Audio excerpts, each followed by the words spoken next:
Welcome to are के Sharma math classes. आज हम क्लास 10 सब्जेक्ट मैथ चैप्टर 12 12वां चैप्टर पृष्ठीय क्षेत्रफल और आयतन में एक्सरसाइज 12.2 यानी प्रश्नावली 12.2 को स्टार्ट करने जा रहे हैं, जिसमें आपका आज हमारा टॉपिक ठोसों के संयोजन का आयतन यानी कि volume of a combination solid shapes of solids. ठोसों के संयोजन का आयतन, volume of a combination of solids. तो let's start the class student. तो फर्स्ट टॉपिक हमारा आज का टुडे ठोसों के संयोजन का आयतन।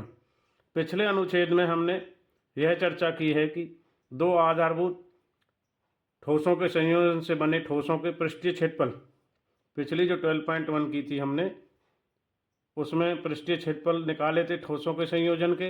अब हम देखेंगे कि किस प्रकार ठोसों के आयतन को किस प्रकार परिकलित किए जाते हैं। ध्यान दीजिए, पृष्ठीय क्षेत्रफल परिकलित करने में हमने दोनों घटकों यानी ठोसों के पृष्ठीय क्षेत्रफल को जोड़ा नहीं था, क्योंकि इनको मिलाने की प्रक्रिया पृष्ठीय क्षेत्रफल का कुछ भाग लुप्त हो गया था। परंतु आयतन परिकलित करने की स्थिति में ऐसा नहीं होगा, ये ध्यान रखना है हमें।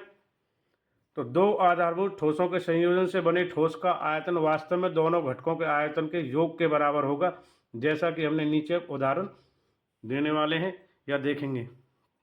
तो एक्सरसाइज 12.2 में स्टार्ट करने जा रहे हैं। उदाहरण 5, ठोसों के संयोजन का आयतन।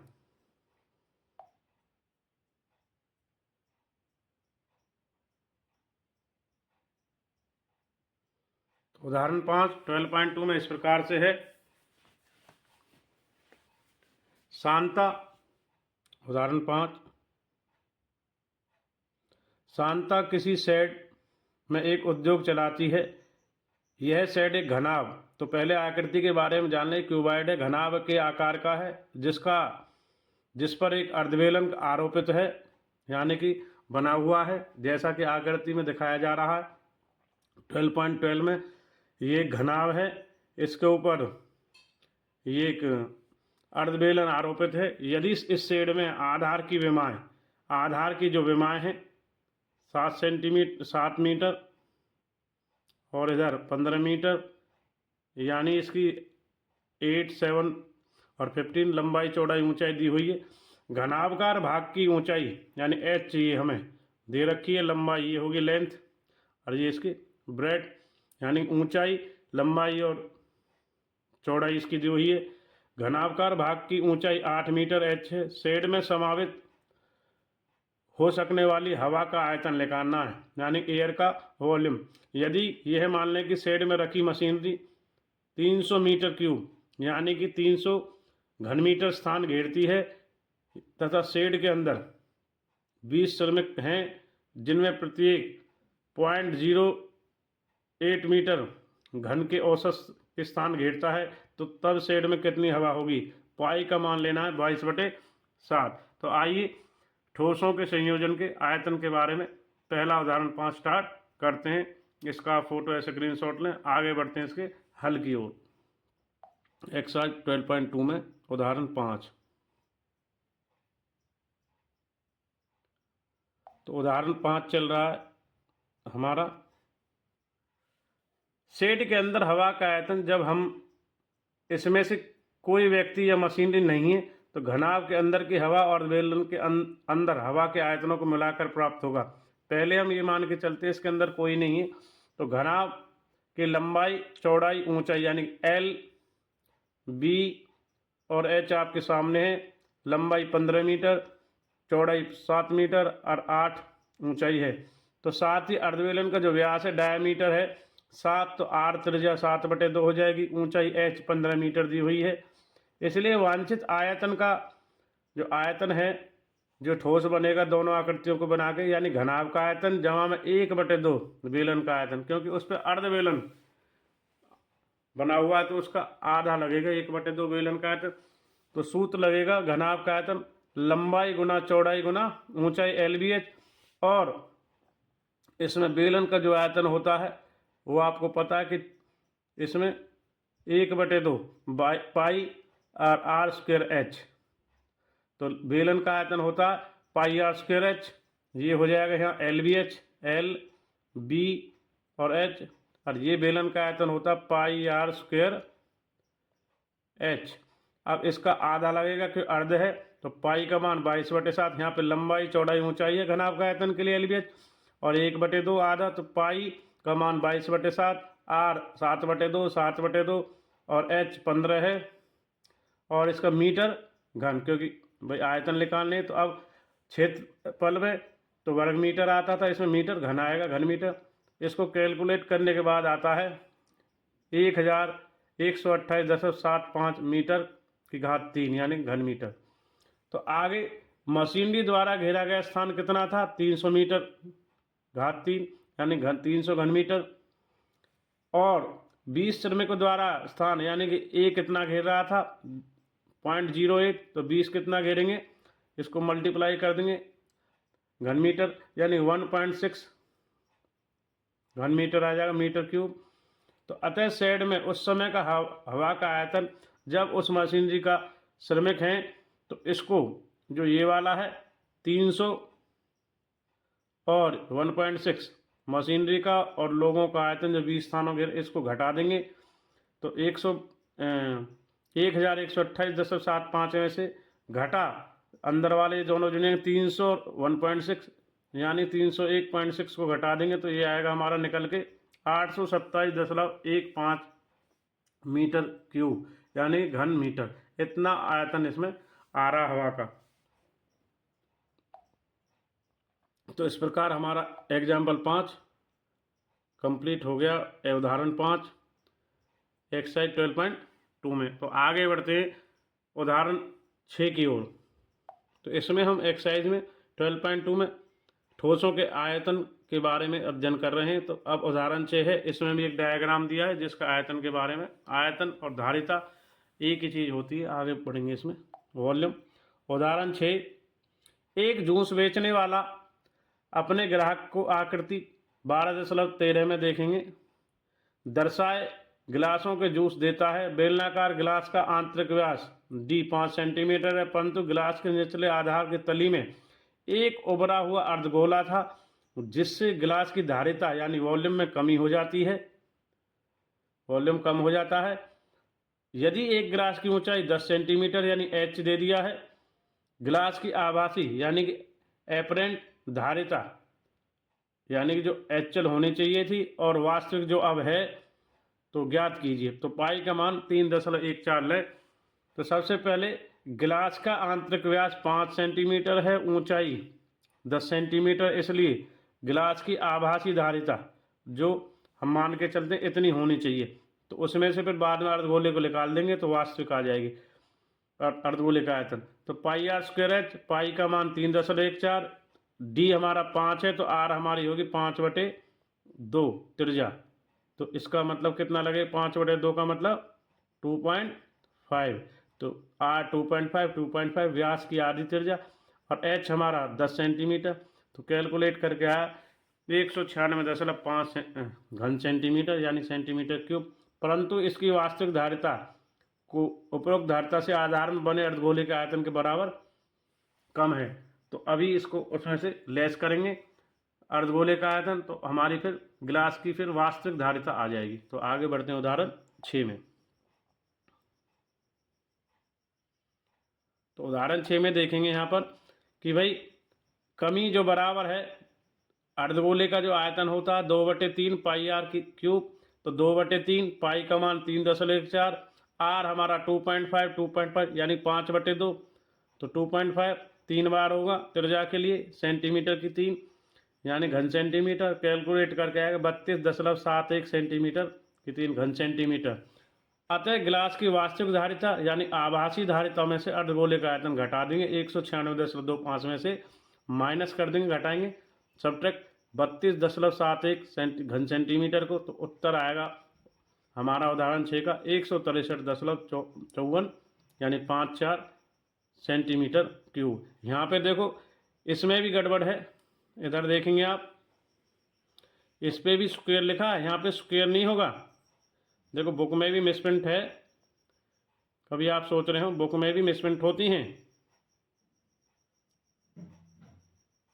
आप देखोगे अब यहाँ सेंटीमीटर में चल रहा है और यहाँ स्क्वायर में दिखा रखा है, तो यहाँ भी क्या होना चाहिए हमारा सेंटीमीटर का। इसमें देखो यहाँ मिस्टेक है, आप ये सोचते हो कि मिस्टेक नहीं है, मिस्टेक होती है बुक में भी। तो जब आयतन की बात चल रही थी तो ये क्षेत्रफल में कैसे आ गया, तो आपको यहाँ पे घन सेंटीमीटर दिखाना है कि 163.54 सेंटीमीटर की घात 3 होगी। यहाँ ध्यान रखें यूनिट कितनी होगी, घन सेंटीमीटर।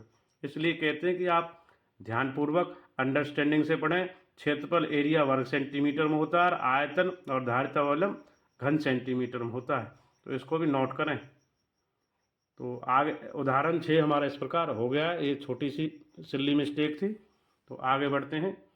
उदाहरण 6 को होने के बाद 12.2 में अगला उदाहरण 7वां, तो इसको कृपया नोट कर लेना आप।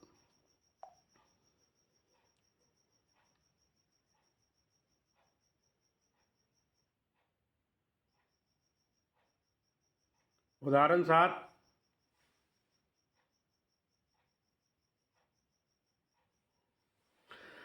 ट्वेल्व पॉइंट 7 का उदाहरण 7 इस प्रकार से है। एक ठोस खिलौने का एक अर्धगोले का आकार का है, जिस पर एक लंबवृत्तीय शंकु आरोपित है। उस शंकु की ऊंचाई 2 सेंटीमीटर है शंकु की, और आधार का व्यास 4 सेंटीमीटर है। इस गोले का आयतन निर्धारित कीजिए, यानी कि वॉल्यूम निकालिए इस खिलौने का। जो खिलौना किससे मिला, made by a cone and half hemisphere, यानी कि कॉन और अर्धगोले से मिलकर बना इस खिलौने का टॉय का वॉल्यूम फाइंड आउट करना है। यदि एक लंबवृत्तीय बेलन खिलौना उसके परिगत हो, बेलन और खिलौने के आयतनों का अंतर ज्ञात करें, तो पाई का मान 3.14 लेना। शंकु और अर्धगोले का निकालना है और बेलन के आयतन से उनका परिगत है, तो उसके आयतन में अंतर करना है। यहाँ पे जो लिखा है कि भाई यहाँ पे क्या करना, अंतर, तो अंतर को भी हमें कंपैरिजन निकालना है। तो मान लीजिए बीपीसी अर्धगोला है, बीपीसी एक अर्धगोला है, और एबीसी के आधार का एबीसी एक शंकु उस पर खड़ा है, जैसा कि आकृति में दिखाया है। अर्धगोले का और शंकु का भी त्रिज्या 1/2 यानी कि 4 व्यास दिया था, तो 2 सेंटीमीटर हमारी आर आ गई है। यहाँ पर आर का मान, इस खिलौने का आयतन जो निकलेगा 2/3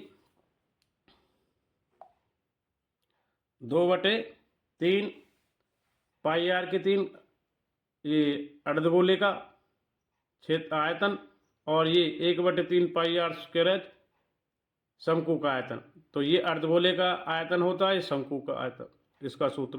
तो 2/3 पाई 3.14, आर अभी निकालिए, 2 का घात 3 हो जाएगा, 1/3 पाई 3.14, और आर 2 की 2, और एच हमारा 2, तो ये सेंटीमीटर की घात 3 में होगा। कैलकुलेट करके आएगा 25.12 घन सेंटीमीटर। तो आगे बढ़ रहे उदाहरण 7 में।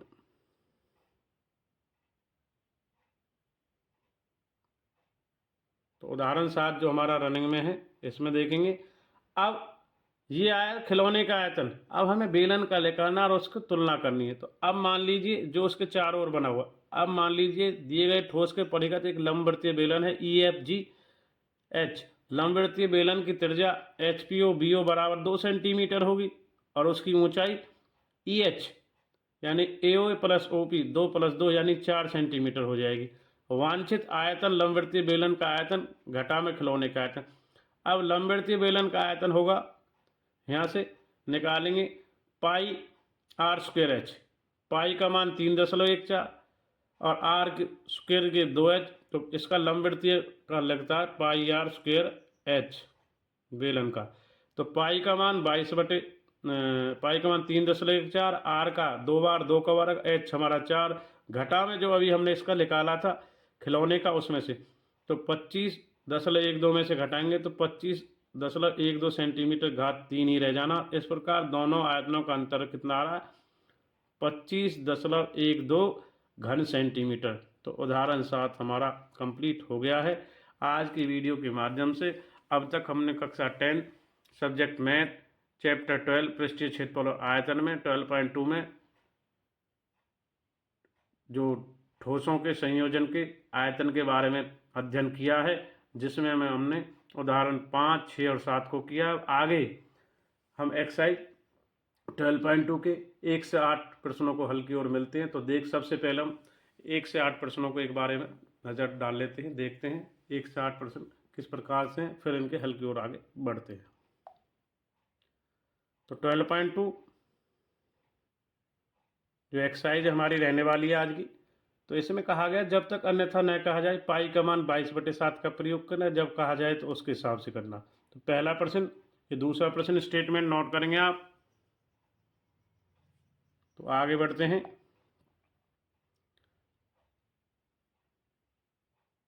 ट्वेल्व पॉइंट टू का ये थर्ड प्रश्न, ये फोर्थ प्रश्न, नोट करते रहें क्वेश्चंस को।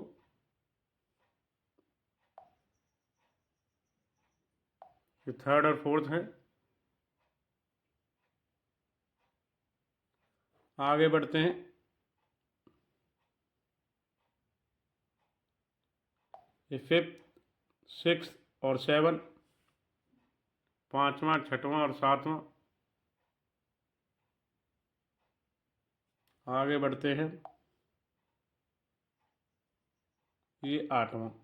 तो इस प्रकार 12.2 में 1 से 8 प्रश्न रहने वाले हैं। इनके हल की ओर आगे बढ़ते हैं। तो इनको आप नोट कीजिए स्टेटमेंट को। तो आइए स्टूडेंट, अब हम आपको 12.2 के 1 से 8 प्रश्नों के हल की ओर ले जाते हैं। एक्सरसाइज 12.2 का पहला प्रश्न इस प्रकार है स्टूडेंट्स। स्टार्ट करते हैं फर्स्ट क्वेश्चन। एक ठोस एक अर्धगोले पर खड़े एक शंकु के आकार का है, जिसकी त्रिज्या 1 सेंटीमीटर तथा शंकु की ऊंचाई उस त्रिज्या के बराबर है। इस ठोस का आयतन पाई के पदों में लिखा गया। तो कई बार एग्जाम में आया बेटा, इसको इम्पोर्टेंट मान के चलें पहले प्रश्न को। तो आइए पहले प्रश्न के हल की ओर आगे बढ़ते हैं।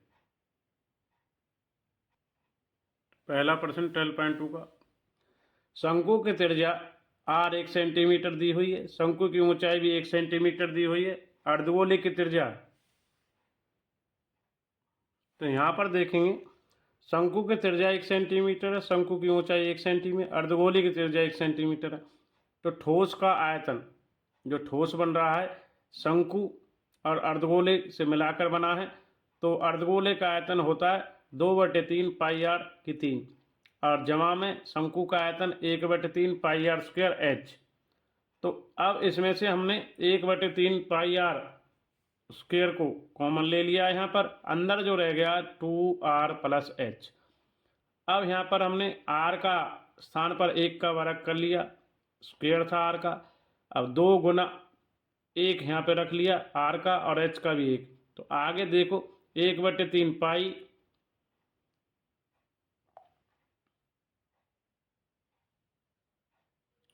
तो इसमें 1/3 पाई और 1 का स्क्वायर 1 गुना करेंगे तो 1 ही रह जाएगा। तो 2 और 1 3, तो 1/3 पाई, तो 3 से 3 कट गया। तो केवल पाई घन सेंटीमीटर, यानी ठोस का आयतन आया पाई का सेंटीमीटर क्यूब, यानी पाई घन सेंटीमीटर। तो इस प्रकार पहला प्रश्न हमारा 12.2 में कंप्लीट हो गया है। आगे बढ़ते हैं क्वेश्चन नंबर 2 की ओर।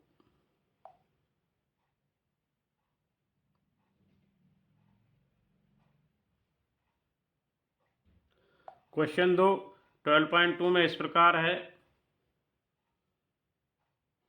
एक इंजीनियरिंग के विद्यार्थी रचेल एक पतली एल्यूमिनियम की शीट का प्रयोग करते हुए एक मॉडल बनाने को कहा गया, जो एक ऐसे बेलन के आकार का है जिसके दोनों सिरों पर 2 शंकु जुड़े हुए हों।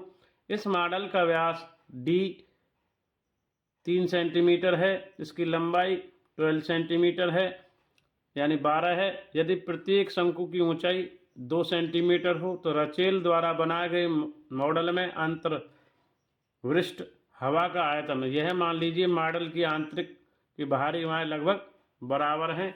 तो क्वेश्चन 2 का स्टेटमेंट हो गया है। आइए इसके स्टूडेंट इसके हल की ओर मिलते हैं। तो पहले हमें आकृति बनानी होगी, उसके बाद फिर क्वेश्चन 2 का हल करते हैं। क्वेश्चन 2, तो शंकु की जो त्रिज्या है, देखिए शंकु ये है, तो इसकी 3/2 हो जाएगी, आर दी थी, व्यास 3 था तो 1.5 आ गया। शंकु की जो ऊंचाई है वो 2 सेंटीमीटर है, 2 शंकु जुड़े हैं आकृति के दोनों तरफ, तो कुल जो मॉडल है उसकी लंबाई 12 है। तो दोनों में शंकु की जो ऊंचाई है 2 सेंटीमीटर 2 सेंटीमीटर घट जाएगी, तो बेलन का जो 2 घट के तो ये 8 सेंटीमीटर हमारी बेलन की ऊंचाई रह जाएगी।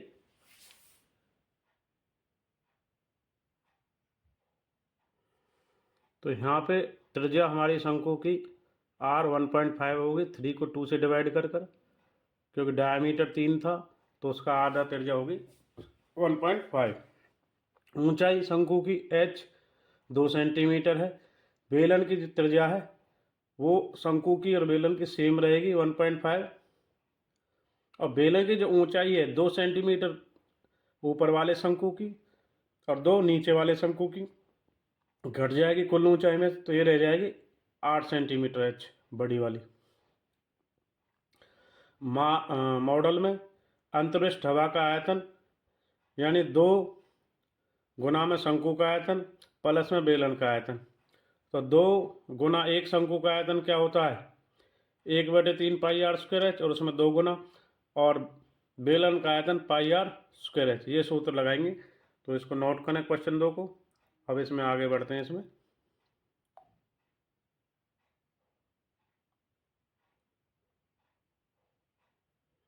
तो यहाँ देखेंगे पाई दोनों में कॉमन है, क्योंकि आर पूरे जो डायग्राम है ठोसों का बराबर है बेलन और शंकु का।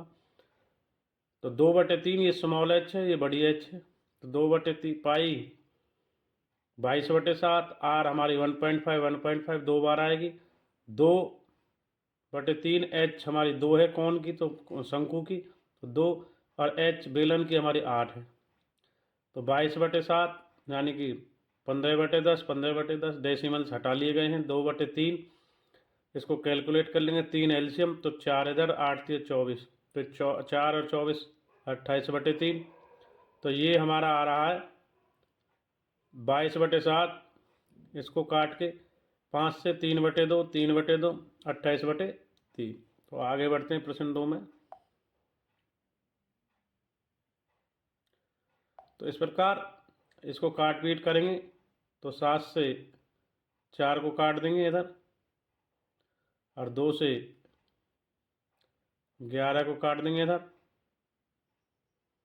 और 3 से ये 3 कट जाएगा हमारा इधर, और फिर इस 2 से ये 2 कट जाएगा, तो अब बचेगा 11 3 और 2, तो 11 दूनी 22 तिया 66 घन सेंटीमीटर। अतः मॉडल में अंतर्विष्ट हवा का आयतन 66 घन सेंटीमीटर यानी 66 सेंटीमीटर क्यूब है। तो प्रश्न 2 इस प्रकार हमारा हल हो गया। आगे बढ़ते हैं प्रश्न संख्या 3 की ओर।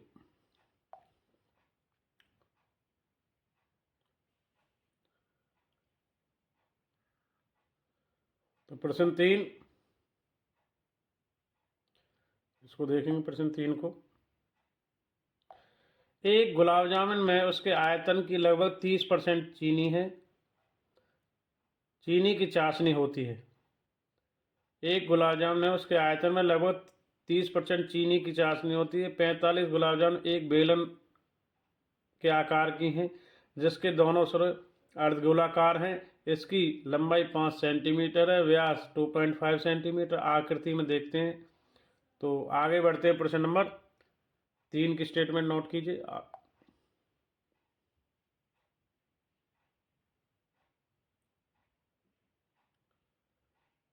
तो प्रश्न 3,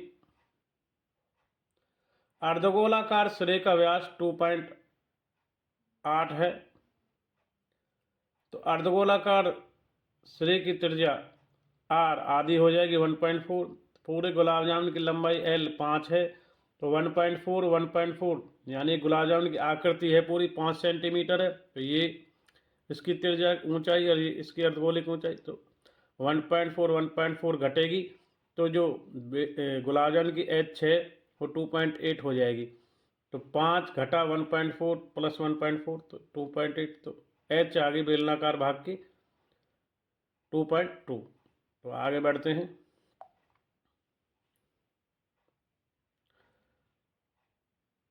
तो सभी 45 गुलाब जामुन का आयतन जो निकालेंगे, 45 अर्धगोले का आयतन गुना में जमा में बेलन का आयतन और जमा में अर्धगोले का आयतन, क्योंकि दो अर्धगोले हैं, एक ऊपरी सिरे पर और एक निचले सिरे पर, दोनों साइड हैं, दोनों सिरों पर है और बीच में बेलन का आयतन है। तो आगे बढ़ते हैं इस प्रश्न में, प्रश्न संख्या 3 में।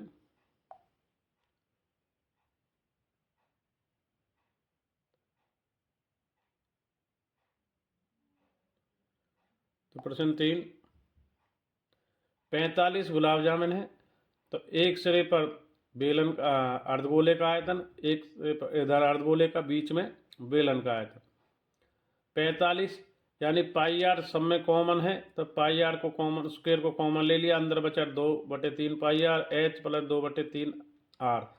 45 बाहर आ गया, पाई का 22/7 आर यानी कि 1.4 का स्क्वायर, 2/3 आर 1.4 एच 2.2, 2/3 गुना में आर 1.4 1.4।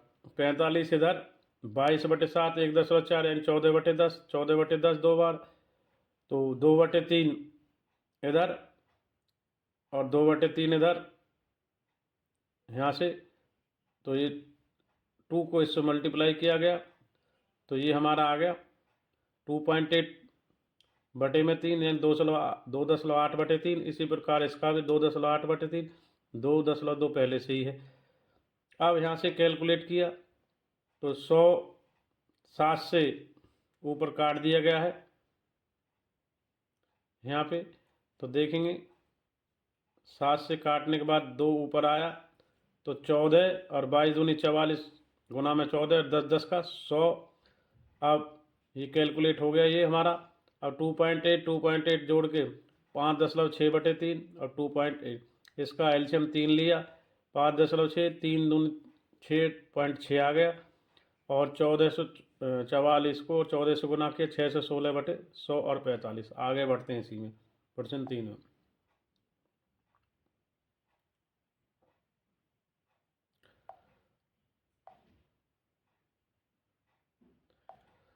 तो 616/100 और 45 बाहर है, 3 ये रहा, तो 3 से इसको काट देंगे बाहर, तो 15 बचाए, 616 और 12.2 का एक और आ गया, तो 1000 हो गया नीचे, इसका 10 हटाया, तो 15 गुना 616 गुना 122, ये हमने गुना कर लिया। तो ये हमारा आया है यहाँ से 11,27,280 बटे में 1000, तो 3 पॉइंट पे शून्य लग जाएगा, यानी 1127.280 घन सेंटीमीटर, 1127.28 घन सेंटीमीटर। तो चाशनी की मात्रा जो गुलाब जामुन में थी, तो यहाँ निकल के आ जाएगी कि 1127.28 घन सेंटीमीटर का 30% निकालना है। तो चाशनी कितनी थी, इसका 30%, तो 30% के लिए 30/100, तो इसको गुना करेंगे तो ये आएगा, और बैलेंस करके 338.1840 घन सेंटीमीटर। अतः 45 गुलाब जामुन की चाशनी की मात्रा 338 घन सेंटीमीटर थी लगभग। तो प्रश्न 3 हमारा हो गया। आगे बढ़ते प्रश्न संख्या 4 की ओर। प्रश्न संख्या 4 ये बहुत ही इंपॉर्टेंट क्वेश्चन है परीक्षा की स्थिति से या उसके उद्देश्य से।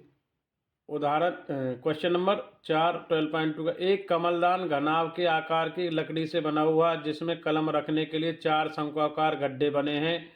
घनाभ की विमाएँ LVH इस प्रकार दी हुई है, 15 सेंटीमीटर गुना 10 सेंटीमीटर गुना 3.5 सेंटीमीटर है। प्रत्येक गड्ढे का त्रिज्या 0.5 सेंटीमीटर है, गहराई 1.4 सेंटीमीटर है। पूरे कमलदान की लकड़ी का आयतन ज्ञात कीजिए।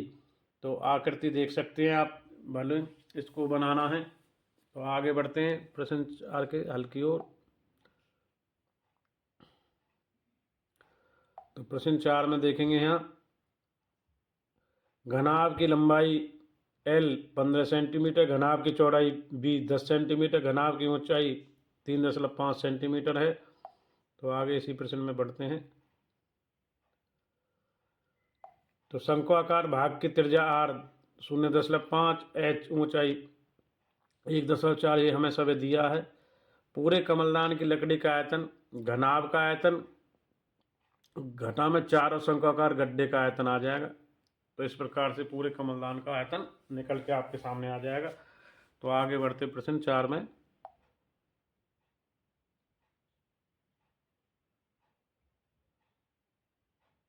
तो प्रश्न 4 को देखेंगे यहाँ पे कि भाई घनाभ का आयतन होता है LBH और 4 शंक्वाकार हैं, तो 4 गुना में एक शंकु का 1/3 पाई R स्क्वायर H ये आयतन होता है। 15 गुना 10 गुना 3.5 ये दिया था। 4 1/3 पाई का मान 22/7, R हमें 0.5 0.5 2 बार और H 1.5। तो ये कैलकुलेट करके आया 525। तो 4 1/3 7 से हमने यहाँ काट दिया है 0.2, ये इसी की वजह से आया है। 0.5 गुना करके 0.25 आ गया, यानी 0.25। अब इसके बाद हमारा यहाँ 525 और 1/3 ये है। तो ये कैलकुलेट करके हमारा आया यहाँ पे, इधर से इसको 25 से गुना कर लेंगे, 25 चौका जाएगा 100, तो वो बन जाएगा हमारा 1। तो 1 का 22 से 0.2 को गुना करेंगे, 25 से 4 को गुना कर लेंगे तो 0.5 से, तो उसका 1 आएगा। 1 गुना 22 और 0.2 का गुना करके आएगा 4.4। अब 525 घटा में 4.4/3, इसको आएगा वैल्यू 1.47, तो इसको इसमें से घटा लेंगे। तो ये आया घटा करके 523.53 घन सेंटीमीटर, यानी पूरे कमलदान की लकड़ी का आयतन आ गया 523.53 घन सेंटीमीटर या सेंटीमीटर घात 3। इस प्रकार क्वेश्चन 4 हमारा कंप्लीट हो गया है। आगे बढ़ते हैं प्रश्न संख्या 5 की ओर।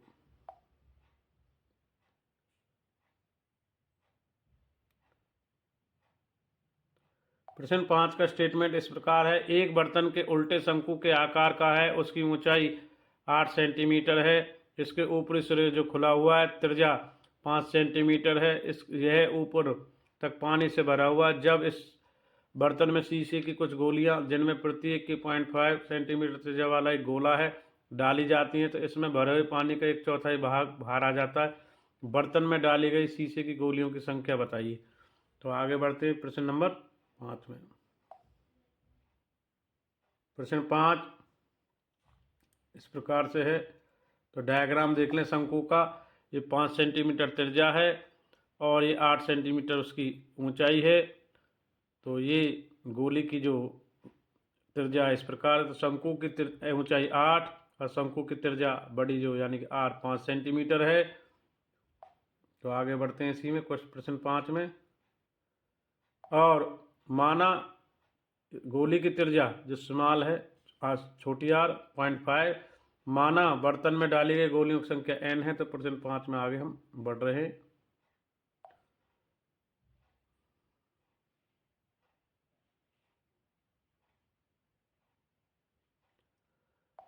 अतः n गोली की संख्या है, कोई भी संख्या मान ली है, गुना में गोली का आयतन बराबर है n गुना गोली का आयतन बराबर 1/4 शंकु का आयतन। जैसा कि स्टेटमेंट में कहा गया कि गोलियों की संख्या का आयतन उसके 1/4 शंकु के आयतन के बराबर है। तो n गुना में 4/3 पाई R के 3 1/4 1/3 पाई R स्क्वायर H। शंकु का R बड़ी है और गोली के R छोटी है। तो सरल करते हैं। n गुना 4/3 पाई R के 3 1/4 1/3 R स्क्वायर H, इनकी वैल्यूज को रखते हैं। तो n 4/3 R 0.5 इस प्रकार से हमें 3 बार 0.5 1/4 गुना 3 5 गुना 5 गुना 8 इस प्रकार से। तो कैलकुलेट करेंगे n गुना 4/3 0.125 बराबर 1/3। इसको करेंगे यहाँ 4 से 2 को काट दिया है इधर, तो 5 पंजे 25 गुना 2। आगे बढ़ते हैं इसमें प्रश्न संख्या 5 में। तो देखेंगे यहाँ पर n जो हमारा है 4 इधर नीचे आ गया है और 0.512 भी नीचे आ गया है और 3 हमारा ऊपर चला गया है। तो 3 एक यहाँ था तो ये 3 ये कट गया। तो आगे देखेंगे इसमें 2 से ये 2 कट गया, इसका 3 पॉइंट हटाएंगे तो 3 0 1 में तो 1000 आ जाएगा ऊपर। तो 25 गुना 2 बटे में 1000 और बटे में 125।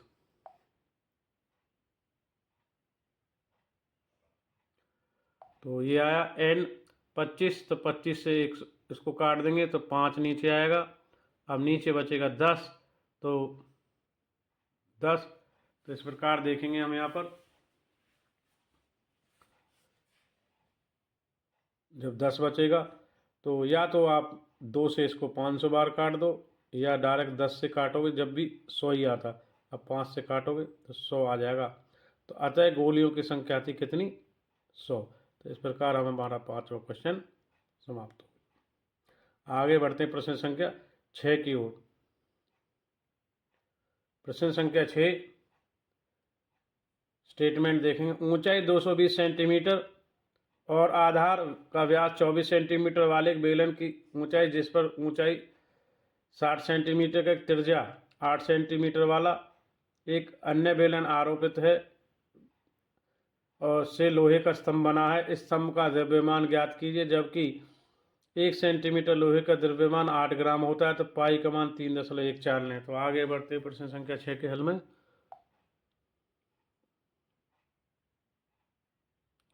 इस प्रकार से प्रश्न 6 का डायग्राम है, प्लीज इसे नोट करें।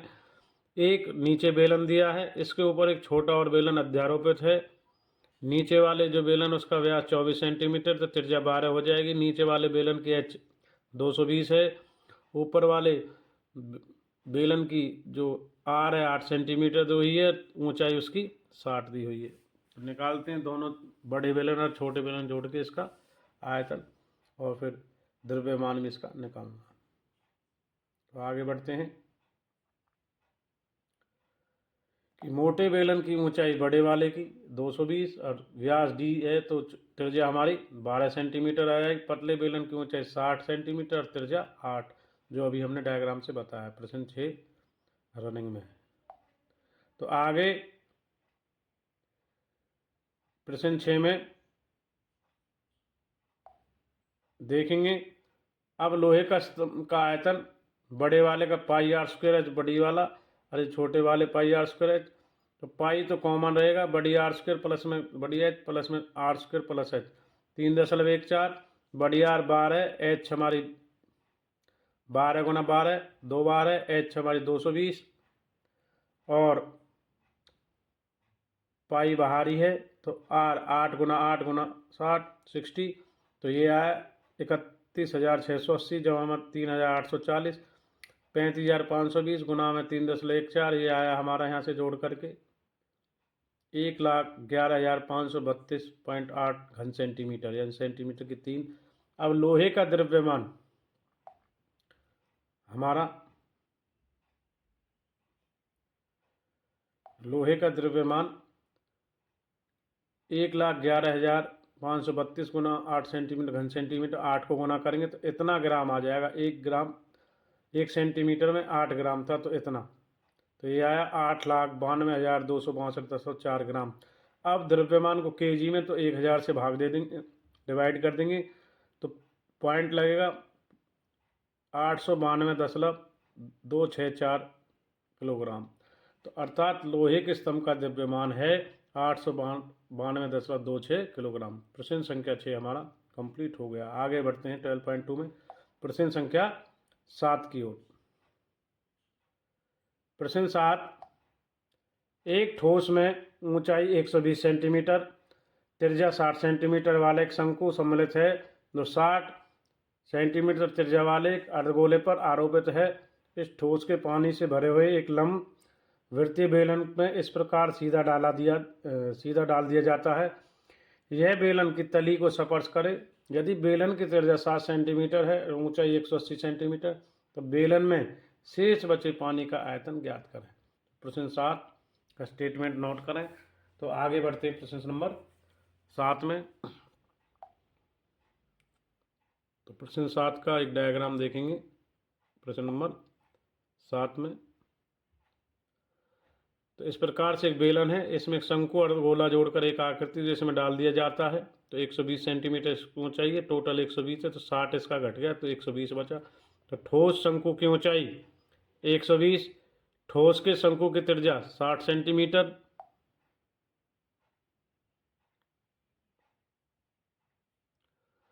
और ठोस अर्धगोले की त्रिज्या 60 सेंटीमीटर। बड़े बेलन की ऊंचाई h 120, तो बड़े बेलन की त्रिज्या r 60 सेंटीमीटर। शेष बचे पानी का आयतन बड़े बेलन का आयतन घटा में ठोस का आयतन। चलिए भाई स्टार्ट करते हैं प्रश्न नंबर 7 का सॉल्यूशन।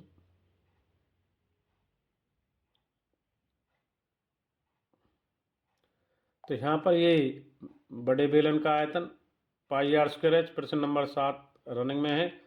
घटा में 1/3 शंकु का आयतन, और प्लस में जो उस आकृति में अंदर डूबने वाली में जुड़ा हुआ अर्धगोले का आयतन पाई आर स्क्वायर एच बेलन के लिए, बड़े बेलन के लिए, और जो उसमें आकृति है उसका शंकु का आयतन 1/3 पाई आर स्क्वायर एच, प्लस में उसमें अर्धगोला जुड़ा हुआ 2/3 पाई आर स्क्वायर एच। इसको इसमें से घटाएंगे बड़े गोले में से, क्योंकि वो इसमें डूब रहा है, तो जब पानी का आयतन आएगा तो पाई आर स्क्वायर एच, तो एच तो बड़ी है, तो पाई आर हमने यहाँ कॉमन ले लिया, माइनस 1/3 स्मॉल एच, प्लस में 2/3 आर, तो पाई 22/7, आर 60 गुना 60, एच हमारी 180, और फिर अंदर 1/3, इस एच शंकु की 120 है, 2/3, और आर इधर 60, और 60 को इधर 3 बार इसलिए नहीं लिखा गया कि आर हमारी यहाँ पर क्या आ गई है, कॉमन आ गई, इसलिए सिंगल आर बची, तो एक बार सिंगल आएगा। तो 22/7 गुना में 60 गुना 60, 180 माइनस इसको काटेंगे 40, फिर इसको काटेंगे 20 और दूनी 40, तो 40 जमा 40, तो 180 घटा 40 जमा 40 80, 22/7 गुना में 60 गुना 60 100 आ गया। आगे बढ़ते प्रश्न नंबर 7 में। प्रश्न 7 रनिंग में है। तो 22 गुना में 60 गुना 60 और गुना 100, तो 1 2 3 4 जीरो लग जाएंगे 36 के पीछे, 4 जीरो इसकी आएंगी। अब 22/7 गुना में 36 के पीछे 4 जीरो ये, और बटे में 7। अब 22 को 36 से गुना करेंगे 792, और पीछे 4 जीरो इसकी चली रही हैं हमारी, बटे में 7 और घन सेंटीमीटर। 7 से इसको काटेंगे इसको, तो ये आएगा हमारा 11,31,428, यानी कि यहाँ से 11,31,428.57 घन सेंटीमीटर आ जाएगा। अब इसमें आयतन चेक करेंगे हम।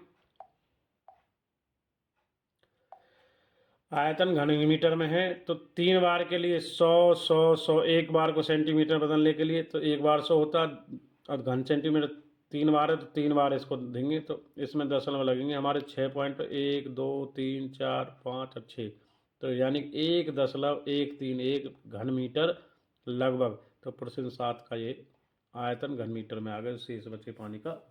तो आगे बढ़ते हैं प्रश्न संख्या 8 की ओर। तो 7 हमारा हो गया है। एक्सरसाइज का अंतिम प्रश्न 8 इस प्रकार से है 12.2 का। एक गोलाकार कांच के बर्तन की एक बेलन की आकार की गर्दन है, जिसकी लंबाई 8 सेंटीमीटर है और व्यास 2 सेंटीमीटर है, जबकि गोलाकार भाग का व्यास 8.5 सेंटीमीटर है। इसमें भरे जा सकने वाले पानी का मात्रा माप करें। एक बच्चे ने यह ज्ञात किया इस बर्तन का आयतन 345 सेंटीमीटर की घात 3 है। जांच कीजिए बच्चे का उत्तर सही है या नहीं। यह मानते हुए उपरोक्त मापन आंतरिक मापन है, तो पाई 3.14 लें। तो प्रश्न 8 का स्टेटमेंट नोट करें। आगे बढ़ते हैं इसके हल की ओर। तो प्रश्न 8 का जो डायग्राम है वो इस प्रकार से है कि भाई एक गोलाकार है और इसके ऊपर ये ऊपर एक नली टाइप जुड़ा हुआ है, बेलन टाइप।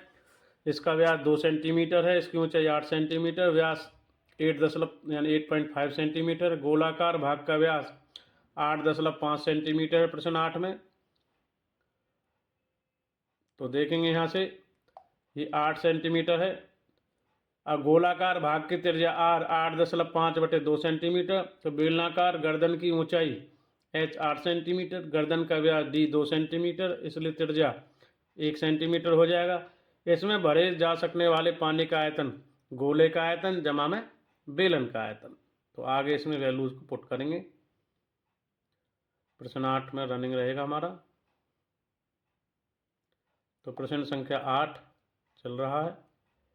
बेलन का जो आयतन है और अर्धगोले का आयतन। तो पहले गोले का, संपूर्ण गोला है तो 4/3 पाई आर क्यूब गोले का होता है, और ये हमारे बेलन का आयतन पाई आर स्क्वायर। तो पाई का मान 3.14 दोनों में है, तो कॉमन ले लेंगे। 4/3 पाई, आर का मान 8.5/2, 8.5/2, 8.5 3 बार आएगा क्योंकि आर 3 बार है। पाई कॉमन ले लिया तो आर 1 का स्क्वायर, 1 गुना 1, और एच हमारी 8 है गोले के लिए, तो बेलन के लिए, सॉरी, ये गोले का है आयतन, ये बेलन का। अब 3.14 कॉमन ले लिया है, तो यहाँ से हमने ये 2 तो काट दिया 4 से, 2 दूनी 4, तो ऊपर बचा 8.5, 8.5, 8.5, और 3 गुना 2, और जमा में 8 इधर से।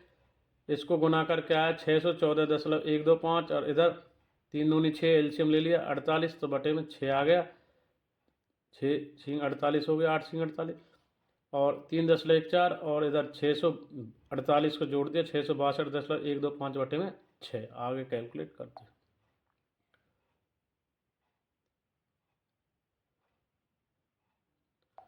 तो देखेंगे यहाँ से 6 से 2 से इसको काट दिया है 3, और 2 से इसको काट दिया है, तो 1.57 बटे में 3, और 662.125, 1.57 गुना 662.125 को गुना करेंगे जब, तो बैलेंस करके आता 346.51 सेंटीमीटर की घात 3। अतः बच्चे द्वारा ज्ञात माप सही नहीं है। तो इस प्रकार हमारा प्रश्न 8, क्योंकि बच्चे ने निकाला था 345 सेंटीमीटर की 3, और हमारा उत्तर आ रहा 346.51 घन सेंटीमीटर।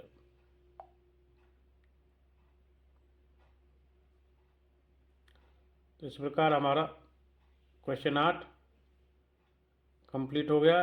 साथ ही हमारी चैप्टर 12 की 12.2 कंप्लीट हो गई है। आज की वीडियो के माध्यम से हमने कक्षा 10 सब्जेक्ट मैथ चैप्टर 12 पृष्ठीय क्षेत्रफल और आयतन में सरफेस एरियाज एंड वॉल्यूम में ठोसों के संयोजन के आयतन के बारे में पढ़ा है, जिसमें उदाहरण 5, 6, 7 और एक्सरसाइज 12.2 को कंप्लीट किया है 1 से 8 प्रश्न। साथ ही हमारा चैप्टर 12 पृष्ठीय क्षेत्रफल और आयतन आज कंप्लीट हो गया। Thanks for watching RK Sharma math classes. इसी प्रकार नेक्स्ट वीडियो में मिलते रहेंगे। थैंक्स और धन्यवाद सभी स्टूडेंट्स का।